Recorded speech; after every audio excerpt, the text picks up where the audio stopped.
So in this video, we're going to go over how to implement teacher feedback from Google Docs. So I want to emphasize again, this is for Google Docs. So why is this important? You are going to have daily assignments and weekly assessments through Google Classroom, and all of your 7th grade teachers are going to provide you with feedback throughout the school year. So this is something that we are going to be working on all year. And so your job as a 7th grader is to know how to look at that feedback that you receive from your teacher, how to revise the assignment using that feedback, and then how to resubmit it so that your teacher can see your new work. So right now I'm going to be a 7th grade student, and I know that I submitted an assignment for Mr. Marvi through Google Docs. So because I'm waiting and I've already submitted the assignment, I'm going to continue to check my emails to see when Mr. Marvi has added his feedback.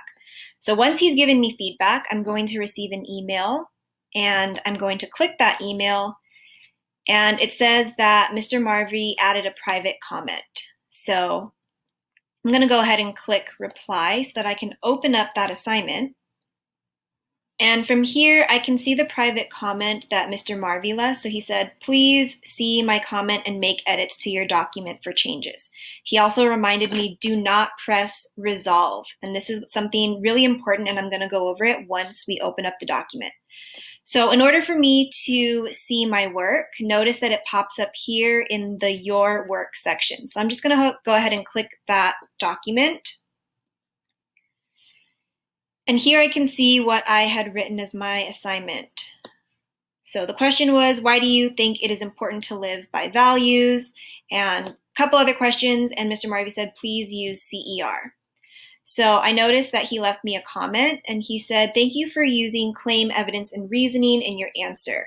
Your response is good, but could use improvement. So then here's where his feedback comes in. Please elaborate on what I had said. Help us grow and develop. Do adults have more values than children? Is this what you mean by grow and develop, or do you mean grow and develop in a different context? So remember what I said, that pressing resolve or not pressing resolve is going to be extremely important. Notice this blue check mark. Do not ever, ever, ever click this blue check mark, because if not, Mr. Marvi or any of your teachers' comments are going to go away, and you're not going to know what that feedback was. So this is not your job to press this button. It is your teacher's job to press that button. So based on what Mr. Marvi had written, do adults have more values than children? I'm going to go ahead and add on to my original post, but I'm going to change my color to blue so that my teacher knows what I've added. So, no, I don't think that adults have more values than children.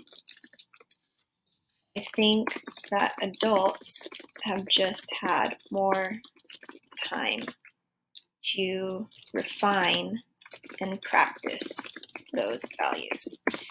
So right now I only answered one of the questions, but if I was to complete this in order to get a better score, I would answer all of these questions.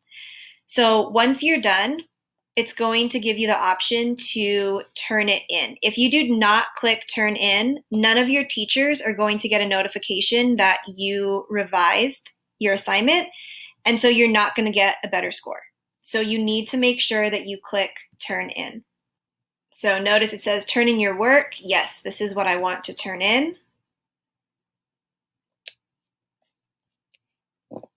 And then, like just for the Google Forms, if Mr. Marvi added anything, I would need to be checking my emails to see if he added any other feedback for me. And if he did, then I would follow that same process that I just did, going in, looking at the email, and revising.